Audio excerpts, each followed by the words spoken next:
नमस्कार साथियों, आज फिर एक नई वीडियो के साथ आपके सामने मैं सुनील शर्मा। साथियों, हमने इससे पहले वाली वीडियो में प्लेटो के बारे में कुछ पढ़ा, उसके न्याय और शिक्षा के सिद्धांत के बारे में। आज थोड़ा सा हम उस यूनानी राजनीतिक विचारक वाली कड़ी से निकलकर एक समकालीन राजनीतिक विचारक के न्याय के सिद्धांत के बारे में जानने की कोशिश करेंगे। समकालीन राजनीतिक विचारक जो एक अमेरिकी जो है दार्शनिक है, उसके बारे में हम बात करेंगे, जिनका समकालीन राजनीतिक विचार में सबसे ज़्यादा महत्व रहा है। और सारे के सारे राजनीतिक विचार मतलब इस बात के लिए कहूँ कि जब से उन्होंने अपने न्याय के सिद्धांत को स्थापित किया है या हम लोगों के सामने रखा है, उसके बाद से पूरी राजनीतिक सिद्धांत का जो एक दायरा है वो उसके चारों तरफ जो है फैलने लगा है, उसके चारों तरफ रहने लगा है। या तो लोग उसके न्याय के सिद्धांत या उसके राजनीतिक सिद्धांतों के समर्थन में अपनी बात लिखते हैं, या फिर उसके सिद्धांतों से परे हटने की बात हमारे सामने प्रस्तुत करते हैं। ऐसे जो है अमेरिकी जो है दार्शनिक जो है राजनीतिक सिद्धांत शास्त्री के जो विचार हैं उनको हम आज जानने की कोशिश करेंगे। जॉन रॉल्स, इसका नाम आप लोगों ने सुना होगा, और उनका न्याय का सिद्धांत काफी जो है मशहूर है और एक जो है शिक्षा की दृष्टि से भी, वैसे भी आजकल के जो राजनीतिक सिद्धांत हैं उनमें सबसे अधिक मान्यता प्राप्त किए हुए हैं। क्योंकि इस राजनीतिक सिद्धांत को बनाने से पहले जॉन रॉल्स ने कई चुनौतियों को, जो राजनीतिक सिद्धांत की चुनौतियां थी, जो अमेरिकी समाज की चुनौतियां थी और जो अन्य परिस्थितियों के कारण विश्वव्यापी रूप पर जो है वो जो चुनौतियां अमेरिकी समाज के सामने और पूरे उदारवादी राजनीतिक चिंतन के सामने चुनौतियां थी, उन सब का जवाब जो है अपने इस सिद्धांत के माध्यम से देने की कोशिश की। आप सब लोग जानते हैं कि उनकी जो बुक है वो बड़ी फेमस बुक है, ए थ्योरी ऑफ जस्टिस, जो 1971 में जो है वो प्रकाश में आई। ये बहुत सारे जॉन रॉल्स के समय समय पर लिखे गए बहुत सारे लेखों का एक संकलन है जो 1971 में आया, और उसके बाद से पूरा राजनीतिक विज्ञान रॉल्स के इर्द गिर्द मतलब जो है घूमने लगा है। तो इसके बारे में हम आज विस्तार से बात करेंगे। जॉन रॉल्स के न्याय के सिद्धांत के बारे में उसकी बहुत सारे कि उसके न्याय के सिद्धांत को हम किस किस नाम से जानते हैं, और कई बार हमारे सामने नामों को लेकर जो है बहुत सारी जो है समस्याएं खड़ी हो जाती है। तो वो गुत्थी भी आज सुलझाने की कोशिश करेंगे। हो सकता है कि इस गुत्थी को सुलझाने में कुछ समय लग जाए, वीडियो थोड़ा लंबा हो, तो सब्र के साथ इसको देखने की कोशिश करें। तो मैं सबसे पहले आपको बताना चाहूंगा कि यहां पर एक प्रक्रियात्मक न्याय, यानी कि जॉन रॉल्स के न्याय के सिद्धांत को हम प्रक्रियात्मक न्याय के सिद्धांत के नाम से भी जानते हैं। वास्तविक रूप से यह प्रक्रियात्मक न्याय का सिद्धांत होता क्या है, इसके अंदर वास्तविक रूप से यह सही मायने में एक उदारवादी विचार है, जिसमें यह स्थापित किया जाता है कि सबको न्याय प्राप्त करने की प्रक्रिया जो है आसानी से सुलभ हो जानी चाहिए। कोई एक विशेष वर्ग अपनी किसी विशेष योग्यता के कारण किसी दूसरे को प्राप्त होने वाले न्याय को जो है वो प्रभावित ना कर सके किसी भी आधार पर।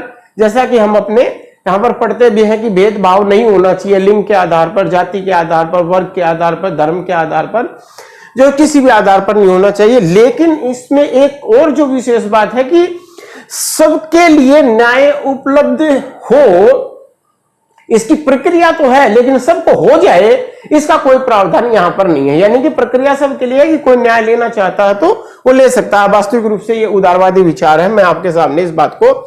दूसरा, जॉन रॉल्स के न्याय के सिद्धांत को हम वितरणात्मक न्याय के सिद्धांत के रूप में भी जानते हैं। वितरणात्मक यानी कि डिस्ट्रीब्यूटिव जस्टिस के रूप में जॉन रॉल्स हमारे सामने इस बात को स्पष्ट रूप से रखते हैं कि इस समाज के अंदर कुछ ऐसी वस्तुएं हैं जो समान रूप से सब लोगों को एक साथ मिलनी चाहिए, और जो न्याय के सिद्धांत है उन सारी वस्तुओं को सब लोगों में एक समान वितरण के लिए ही बनाए जाने चाहिए। इसलिए इस रॉल्स के न्याय के सिद्धांत को हम वितरणात्मक न्याय के सिद्धांत के रूप में जानते हैं। एक और प्रतिस्थापना यहां पर मैं आपको बताना चाहूंगा कि न्याय का समझौतावादी सिद्धांत। जॉन रॉल्स के सिद्धांत को हम समकालीन न्याय के समझौतावादी सिद्धांत के रूप में भी जानते हैं, क्योंकि हमको ये पता है कि रॉल्स भी उसी काल्पनिक पद्धति को, जिसको हम समझौतावादी पद्धति कहते हैं, जिसका प्रयोग हॉब्स और रूसो ने किया था अपने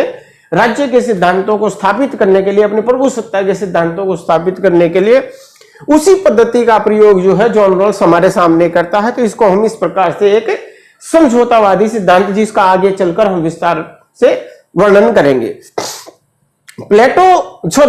जो रॉल्स एक न्याय को निष्पक्षता के रूप में, जस्टिस एज फेयरनेस, ये उनकी बड़ा अच्छा फ्रेज था कि मतलब न्याय एक निष्पक्षता के आधार में सबको प्राप्त होना चाहिए, किसी भी पक्षपात के तहत किसी भी व्यक्ति के साथ किसी प्रकार का भेदभाव नहीं किया जाना चाहिए। इसलिए वो न्याय को एक निष्पक्षता के रूप में देखेंगे। वो निष्पक्षता दिखाने में, मतलब वास्तविक समाज में हम निष्पक्षता की बात कर सकते हैं, लेकिन समाज में जब इतना भेदभाव स्थापित हो, काले गोरे का भेदभाव स्थापित हो, अमेरिका को जगह जगह से चुनौतियां मिल रही हो, और जो हम अपने समाज में भी देखते हैं कि किस प्रकार से जातिवादी भेद, धर्मवादी भेद, क्षेत्रवादी भेद है, ऐसे भेदों के होते हुए भी किस प्रकार से एक न्याय को निष्पक्षता के रूप में स्थापित किया जा सकता है, ऐसी कल्पना, ऐसी परिकल्पना जो है हमारे सामने जॉन रॉल्स लेकर आते हैं। इसलिए ये उदारवादी न्याय है। जॉन रॉल्स सबसे पहले न्याय को समाज में इस बात के लिए स्थापित करते हैं कि न्याय का स्थान समाज में सभी मूल्यों में, सभी मूल्यों का मतलब है कि चाहे आप समानता लीजिए, चाहे आप अधिकार लीजिए, चाहे आप जो है नागरिकता लीजिए, चाहे और सारे जितने भी राजनीतिक सिद्धांत, राजनीतिक मूल्य है, समाज का स्थान हमेशा, जितने भी गुण हमारे सामने हैं, उनमें न्याय एक सर्वोत्तम स्थान को प्राप्त किए हुए है। यानी कि न्याय की उपाधि वो समाज के संपूर्ण जो है गुणों में सर्वश्रेष्ठ मानता है, और एक अन्यायपूर्ण समाज के को एक पूरा निंदनीय जो है वो मानता है कि किसी भी प्रकार में, मतलब अन्यायपूर्ण समाज जो है वो नहीं होना चाहिए। और इसी आधार पर वो उन राजनीतिक विचारों के खिलाफ एक आलोचना करते हुए, कड़ी आलोचना करते हुए हमें नजर आते हैं, जो ये बात कहते हैं कि समाज के विकास के लिए न्याय के सिद्धांतों के साथ अगर हमें कभी समझौता करना पड़े तो कर लेना चाहिए। उसको वो ये कहते हैं कि ऐसे राजनीतिक सिद्धांत शास्त्री वास्तविक रूप से समाज को एक ऐसे बड़े खतरे की तरफ धकेल रहे हैं जिसका शायद उनको अंदाजा भी नहीं है। अब हम उनके न्याय की इस पृष्ठभूमि को जान लेने के बाद न्याय के सिद्धांत की उस पृष्ठभूमि को जानते हैं, जिसके आधार पर यह पूरा का पूरा जो है न्याय का सिद्धांत जॉन रॉल्स खड़े करने की कोशिश करते हैं।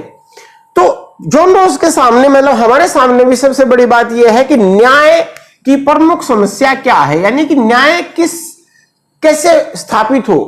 तो जॉन रॉल्स हमारे सामने यह बताते हैं कि न्याय की प्रमुख समस्या यह है कि हम लोगों को इस समाज में कुछ ऐसी प्राथमिक मूलभूत, जिसको हम कह सकते हैं प्राथमिक सामाजिक वस्तुएं हैं, जिनका न्यायपूर्ण तरीके से वितरण होना चाहिए।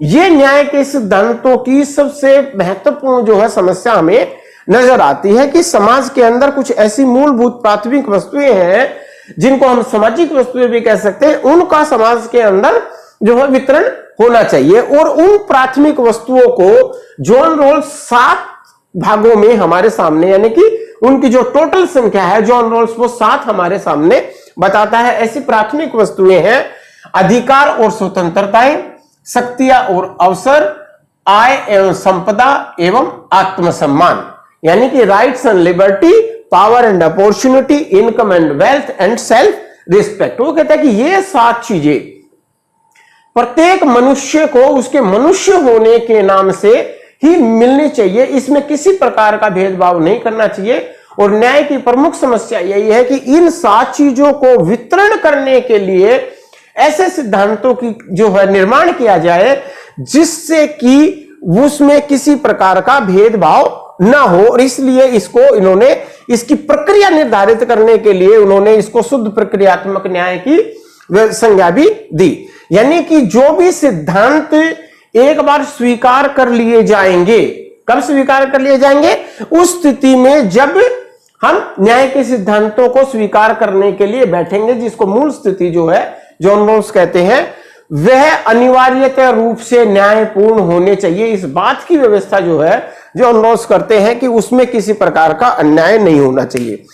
साथियों, एक बात और मैं आप लोगों को बताना चाहता हूं कि न्याय के सिद्धांत की स्थापना और किसी भी राजनीतिक विचारक के लिए यह सबसे जरूरी होता है कि जो उस समय के जो प्रतिस्थापित जो सिद्धांत होते हैं, राजनीतिक सिद्धांत, उनकी तर्कपूर्ण तरीके से आलोचना प्रस्तुत करते हुए फिर अपने सिद्धांतों को स्थापित करना चाहिए। और ऐसा ही काम बड़े सुंदर ढंग से जो है जॉन रॉल्स ने हमारे सामने करके दिखाया है।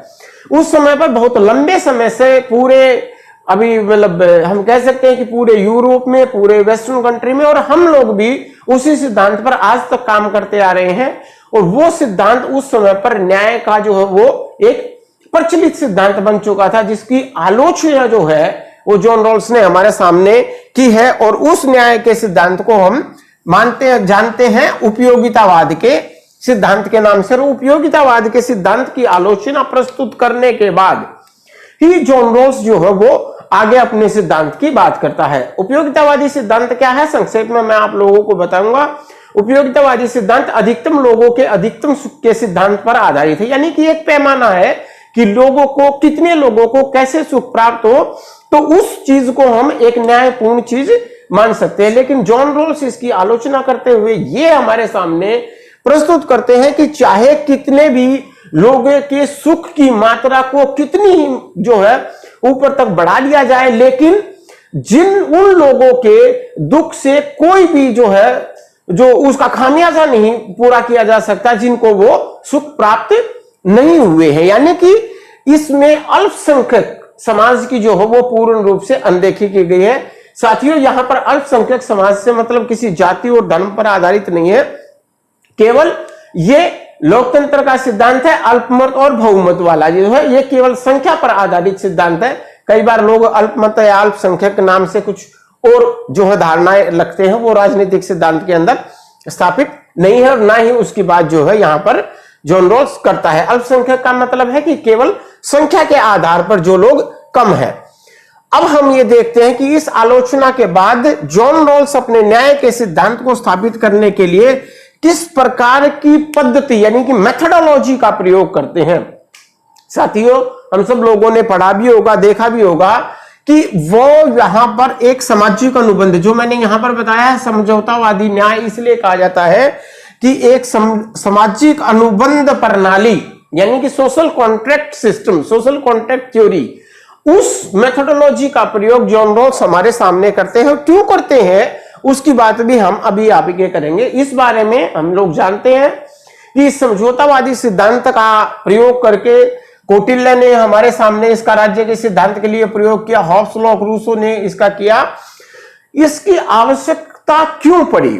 क्या जॉन रॉल्स एक वास्तविक समाज के धरातल पर रहते हुए इन सिद्धांतों की स्थापना नहीं कर सकते थे? साथियों, मैं जॉन रॉल्स के इस विचार से बिल्कुल सहमत हूं कि निष्पक्षता के रूप में अगर न्याय के सिद्धांतों को स्थापित करना था तो वर्तमान स्थितियां जो वहां पर मौजूद थी उनके रहते हुए निष्पक्ष न्याय के सिद्धांत नहीं बन सकते थे।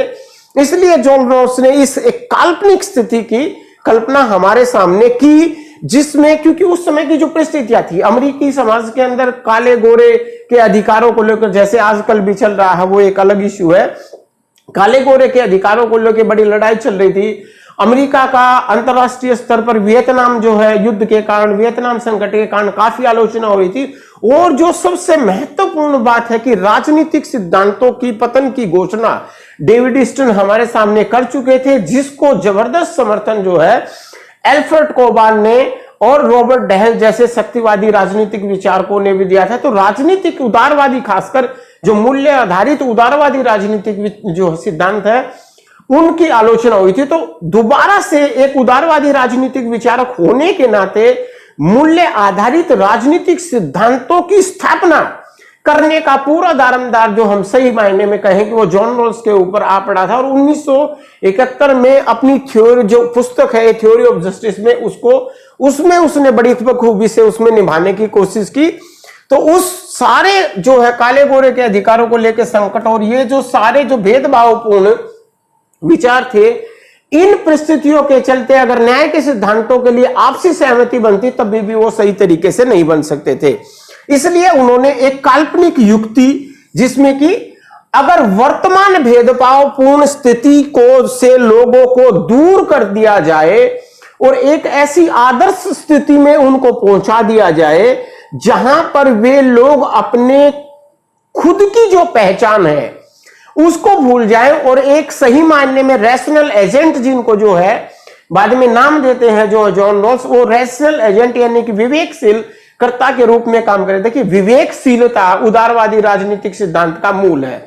इसलिए चाहे आपका अज्ञान का पर्दा हो, चाहे कुछ भी हो, लेकिन व्यक्ति की विवेकशीलता में मूल रूप से विश्वास सारे उदारवादी रखते हैं। इसलिए उसको विवेकशील एजेंट कहने का भी काम जो है यहां पर जॉन रॉल्स ने किया है। तो उस भेदभावपूर्ण स्थिति से निकालकर एक आदर्श स्थिति में लिया जाए जिसमें वे न्याय के उन नियमों को निर्धारित कर सके जो सबके लिए सहज स्वीकार्य होंगे। यानी कि यहां पर भी एक नया कॉन्सेप्ट निकल कर आता है कि वो समानता तो पूर्ण रूप से स्थापित नहीं कर सकते, लेकिन एक समरूपीय दिखने वाला, यानी कि उसका ऐसा ढांचा दिखाई दे जिससे कि सब लोग एक समान दिखाई दे। इसको जॉन रॉल्स के सिद्धांतों में हम रिफ्लेक्टिव इक्विलिब्रियम के सिद्धांत के नाम से जानते हैं, यानी कि समरूपी होना या दिखाई देना।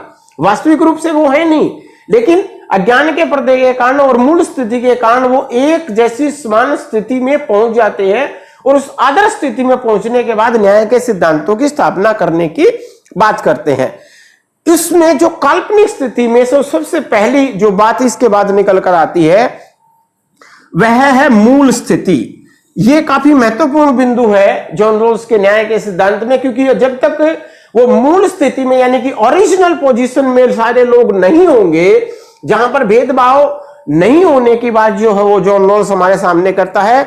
ये मूल स्थिति बिल्कुल वैसी ही है जैसी हॉब्स लॉक रूसो ने इसको प्राकृतिक अवस्था का नाम दिया है, जो राज्य से पूर्व की स्थिति है, लेकिन जॉन रॉल्स ने इसको मूल स्थिति का नाम यानी कि ओरिजिनल पोजीशन का नाम दिया है, जिसमें परस्पर सहमति से जो भी नियम स्वीकार किए जाएंगे वे विश्वव्यापी रूप से स्वीकार होंगे। ऐसा जॉन रॉल्स स्थापित करने की बात, यानी कि मूल स्थिति क्या है? मूल स्थिति वो चीज है जहां पर न्याय के सिद्धांतों को हम स्वीकार करेंगे और फिर उनको पूरे विश्व में एक साथ लागू करेंगे। उस स्थिति को निष्पक्ष रूप से बनाए रखने के लिए, निष्पक्षता जो है मैंने शुरू में ही बताया कि न्याय निष्पक्ष रूप में होना चाहिए, उस निष्पक्षता को बनाए रखने के लिए इस मूल स्थिति के अंदर एक और चीज की कल्पना जो है जॉन रॉल्स हमारे सामने करते हैं, जिसको हम कहते हैं वेल ऑफ इग्नोरेंस, अज्ञान का पर्दा।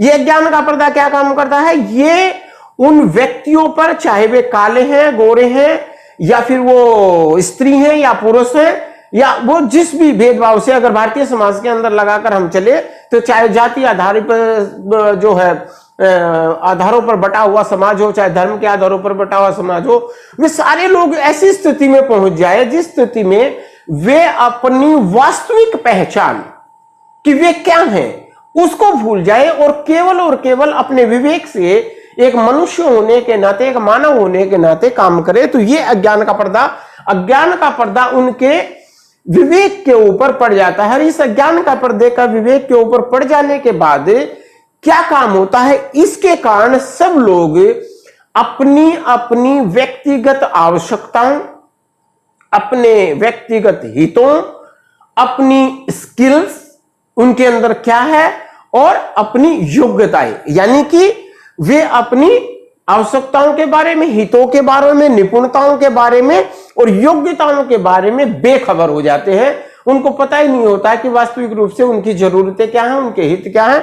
तो ऐसे में उनके सामने एक ऐसी स्थिति, जब तक इंसान को यह नहीं पता होता कि उसका अपना क्या है, उसका हित क्या है, सेल्फ इंटरेस्ट क्या है, तब तक वो संघर्ष करना जानता नहीं। अरे ऐसी स्थिति में ही वो कहता है कि इन सब चीजों की बेखबरी होने के कारण मनुष्य के सामने अगर वो मूल बिंदु स्थापित भी हो, उपस्थित भी हो, तभी भी उनको ये नहीं पता चलेगा कि वास्तविक रूप से उन सब के बीच में संघर्ष पैदा कैसे होता है। तो जब तक लोगों को संघर्ष पैदा होने के कारण, क्योंकि ये प्रमुख बिंदु है, आवश्यकता, हित, गुण, निपुणता, जिसके कारण मनुष्य के अंदर अहंकार आता है, अहम आता है, मैं की भावना आती है, जिससे वो संघर्ष की तरफ आगे बढ़ता है। लेकिन एक बात मैं यहां पर बता देना चाहता हूं कि बेशक से अज्ञान का पर्दा जो है वो उनके दिमाग के ऊपर पड़ जाता है और अपनी इन सारी बातों को वो लोग बेखबर हो जाते हैं या भूल जाते हैं, लेकिन उनको कुछ मूलभूत बातों का ज्ञान जॉन रॉल्स कहता है कि रहता है। और वो ज्ञान किन चीजों का रहता है? वे अर्थशास्त्र के जानकार हैं, उनको मनोविज्ञान का ज्ञान प्राप्त है और सेंस ऑफ जस्टिस, न्याय का बोध भी है। अगर ये तीनों ही चीज उनको नहीं पता होंगी तो किसी भी मायने में वे रैशनल एजेंट कहलाने के लायक भी नहीं रहेंगे। और जब तक उनको सेंस ऑफ जस्टिस नहीं हो, जैसे हमने पहले देखा कि प्लेटो शुरुआत में ही कहता है कि ये मनुष्य का मानवीय गुण है, मनुष्य के 4 गुणों में से एक प्रमुख गुण न्याय है। जब तक न्याय मानवीय गुण नहीं होगा तो न्याय की स्थापना कैसे होगी?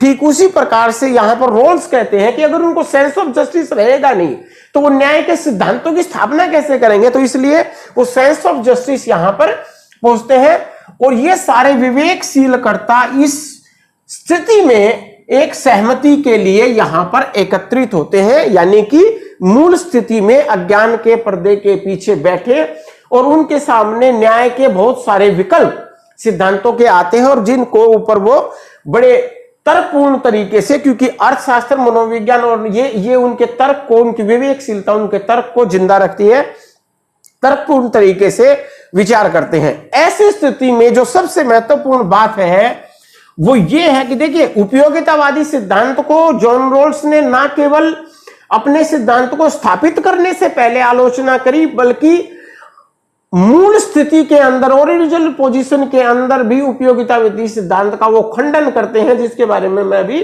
आपको बताऊंगा। वो कहते हैं कि ऐसी स्थिति में जब मनुष्य के ऊपर अज्ञान का पर्दा पड़ा हुआ है, उनको ये नहीं पता है कि उनकी वास्तविक स्थिति, जब ये अज्ञान का पर्दा हटेगा और मूल स्थिति से बाहर आएंगे तो वो वहां पर कहां पर स्थापित होंगे? क्या वो अल्पमत में स्थापित होंगे या बहुमत में होंगे? इस आधार पर वो किसी भी प्रकार का जोखिम उठाने के लिए तैयार नहीं है।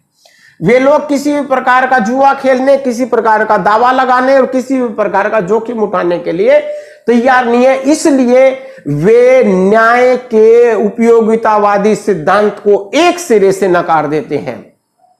हो सकता है कि अज्ञान के पर्दे के पीछे बैठे हुए व्यक्ति अपने आप को काल्पनिक रूप से यह मान ले कि वे स्वामी की स्थिति में होंगे जब अज्ञान का पर्दा हटेगा, लेकिन ऐसा भी हो सकता है कि वे दास की स्थिति में हो, यानी कि अल्पमत की स्थिति में हो, जहां पर उनको कुछ भी नहीं मिलेगा।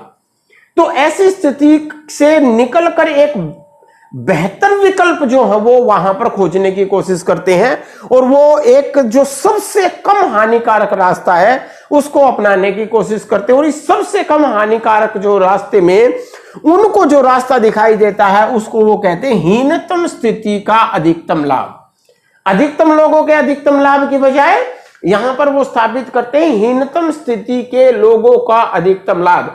अगर वे विवेकशील कर्ता अज्ञान का पर्दा हट जाने के बाद भी अपने आप को सबसे निचले पायदान पर, जिसको गांधी जी सर्वोदय के सिद्धांत में कहते हैं और अंत्योदय का जो हमारा विचार है उसकी बात है कि अगर वे समाज के सबसे निचले पायदान पर भी खड़े हैं तो किस प्रकार से उनका अधिकतम लाभ किया जाए, इस बात की व्यवस्था जॉन रॉल्स कहता है कि वे लोग यहां पर कर चलते हैं। इसलिए वे इस सिद्धांत को अपने न्याय के सिद्धांतों का आधार बनाते हैं कि हीनतम स्थिति में रहने वाले लोगों का अधिकतम लाभ हो। इस बात को आधार मानकर उपयोगितावादी सिद्धांत को नकारते हुए वे न्याय के 2 प्रमुख सिद्धांतों की स्वीकृति करती हैं।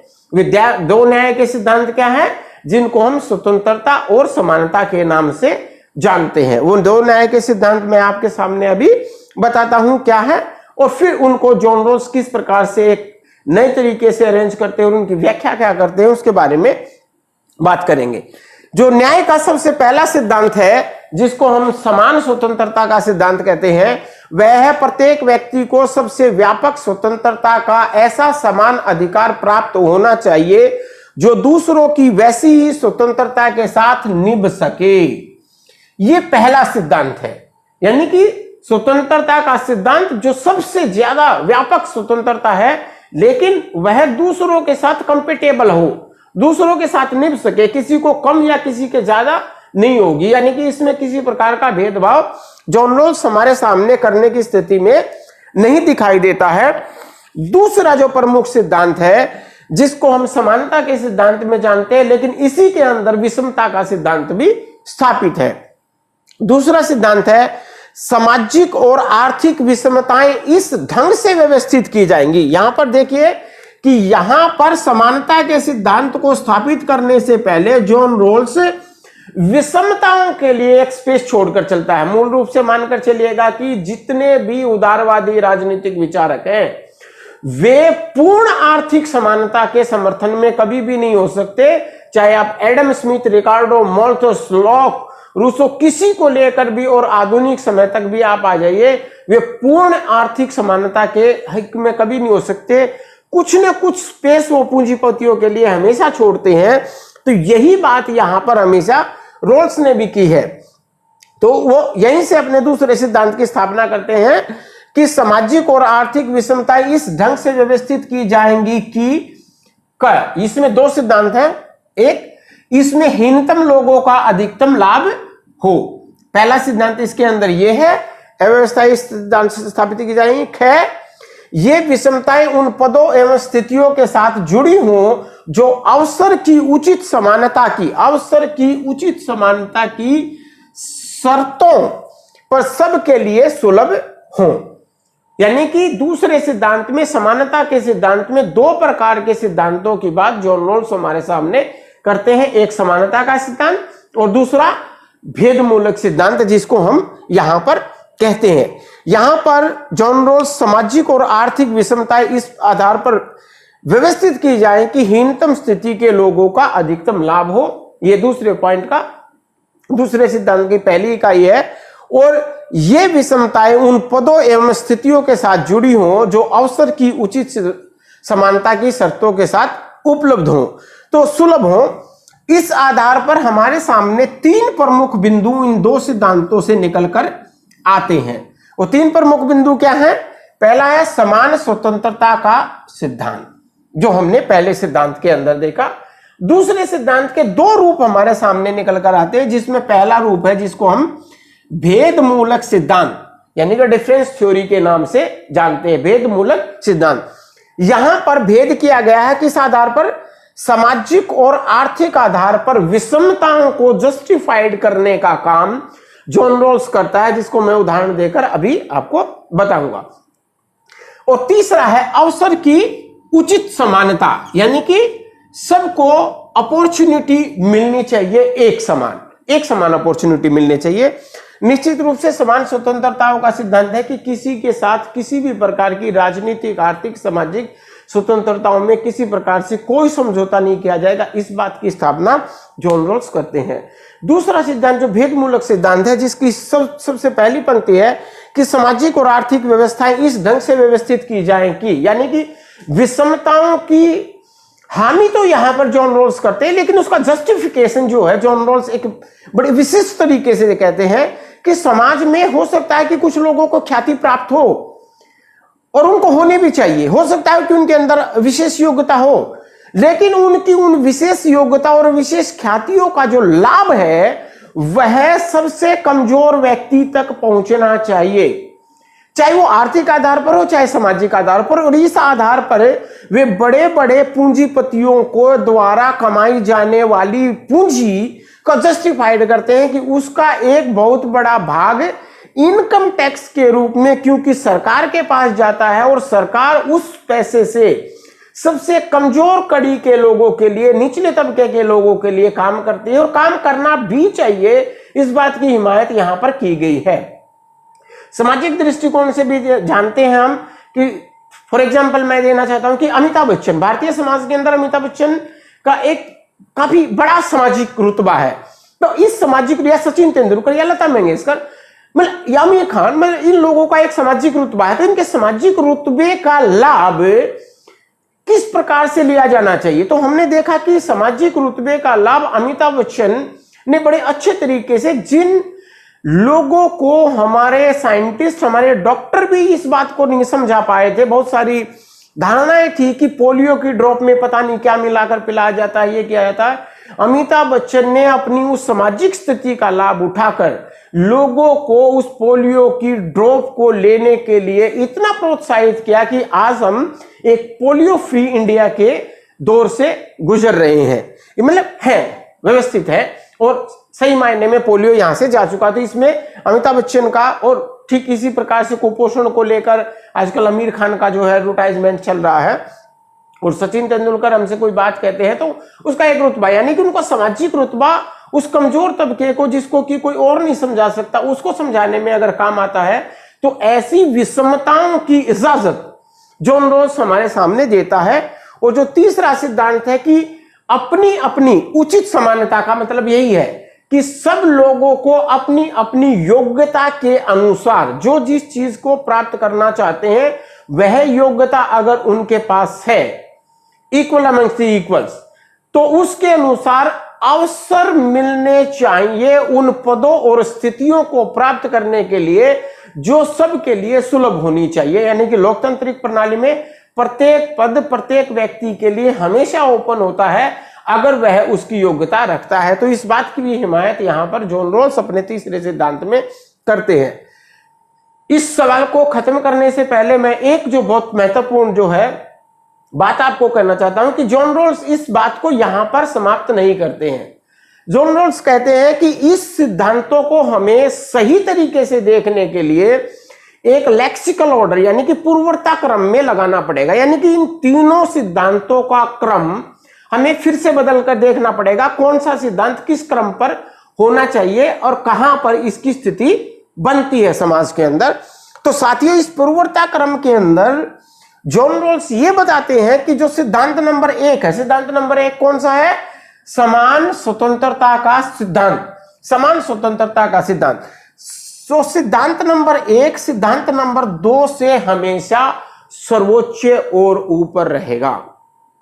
जॉन रॉल्स इस बात की स्थापना करते हैं, कहते हैं कि स्वतंत्रता के सिद्धांत से किसी भी सूरत में समझौता नहीं किया जा सकता है, अन्य सिद्धांतों के साथ किया जा सकता है, ऊपर नीचे किया जा सकता है। इसलिए स्वतंत्रता का सिद्धांत समानता से हमेशा ही पहले पायदान पर रहेगा। सिद्धांत नंबर 2 के अंदर हमने देखा कि 2 पॉइंट है, एक पॉइंट नंबर क जिसमें हीनतम लोगों के अधिकतम लाभ की बात की गई है, और एक पॉइंट नंबर ख जिसमें अवसर की उचित समानता की बात की गई है पदों और स्थितियों में। इस ऑर्डर को जॉन रॉल्स हमारे सामने बदलता है। वो कहता है कि ख पॉइंट यानी कि दूसरा जो सिद्धांत है अवसर की उचित समानता का सिद्धांत भेदमूलक सिद्धांत से पहले आएगा। यानी कि सिद्धांत नंबर 2 के क्रम में जो ख जो पीछे आता है वो कैसे पहले आएगा, यानी कि पहले लोगों को एक समान स्वतंत्रताएं उन पदों और स्थितियों, समान एक समानता समान अवसर उन पदों और स्थितियों के लिए प्राप्त होने चाहिए जो सबके लिए सुलभ हो सके और सब लोग अपनी अपनी योग्यता के अनुसार उनको प्राप्त कर सके। उसके बाद वो स्थिति आएगी, उसके बाद वो स्थिति आएगी जिसको भेदमूलक सिद्धांत या सामाजिक और आर्थिक विषमता की गुंजाइश छोड़ने की या इस सिद्धांत को लागू करने की बात करते हैं। इसलिए यहां पर जो भेदमूलक सिद्धांत है, जो दूसरे सिद्धांत का पहला पॉइंट है, वो दूसरे सिद्धांत के दूसरे पॉइंट के बाद यानी कि ख के बाद क आएगा। भेदमूलक सिद्धांत सबको उचित समानता, अवसर की उचित समानता के सिद्धांत को लागू करने के बाद उसके बाद एक भेदमूलक सिद्धांत लागू किया जाएगा। यानी कि सबको जब एक बराबर मिल जाएगा, सबको जो ये जो वस्तुएं जो बताई गई हैं, जिनको प्राथमिक वस्तुएं कहा है जॉन रॉल्स ने, इनका एक समान वितरण जब पूरे समाज के अंदर हो जाएगा तभी हम इस भेदमूलक सिद्धांत को यहां पर लागू करने की बात करते हैं। तो इस प्रकार साथियों, आज हमने जॉन रॉल्स के न्याय के सिद्धांत के बारे में बड़े संक्षेप में बड़ी जल्दी से इस बात को एक ओवरलुक किया है। आशा है आपको ये सिद्धांत समझ में आया होगा। नहीं समझ में आया होगा तो आप मेरे को पर्सनल कमेंट कर सकते हैं, कमेंट में लिख सकते हैं। जो कमियां होंगी उसको हम आगे पूरा करेंगे। और इस प्रकार से जॉन रॉल्स का सिद्धांत, हालांकि मैं इस बात को बताना चाहता हूं कि जॉन रॉल्स ने के इस सिद्धांत के कारण जॉन रॉल्स की आलोचना प्रत्येक राजनीतिक विचारक और विचारधारा के लोगों ने की है। यानी कि बेशक से जॉन रॉल्स एक उदारवादी राजनीतिक विचारधारा के समर्थकों में रहे हैं, लेकिन उदारवादियों ने उनकी समानता पर जोर देने के कारण उनकी आलोचना की, मार्क्सवादियों ने स्वतंत्रता पर अधिक जोर देने के कारण की, अमर्त्य सेन ने इस बात के लिए जॉन रॉल्स की आलोचना की कि एक न्याय के सिद्धांत की स्थापना करने से पहले जॉन रॉल्स को यह मालूम कर लेना चाहिए था कि अन्याय क्या है, अन्याय क्या है। अन्याय की पहचान किए बिना ही न्याय के सिद्धांतों की स्थापना करना जो है वो एक तरीके से तकनीकी रूप से जो है वो अमर्त्य सेन को जो है वो ठीक नजर नहीं आया है। तो साथियों, इस प्रकार से हम ये आलोचना वाला पार्ट विस्तार से आगे किसी दूसरे वीडियो में करेंगे। आज के लिए इतना ही।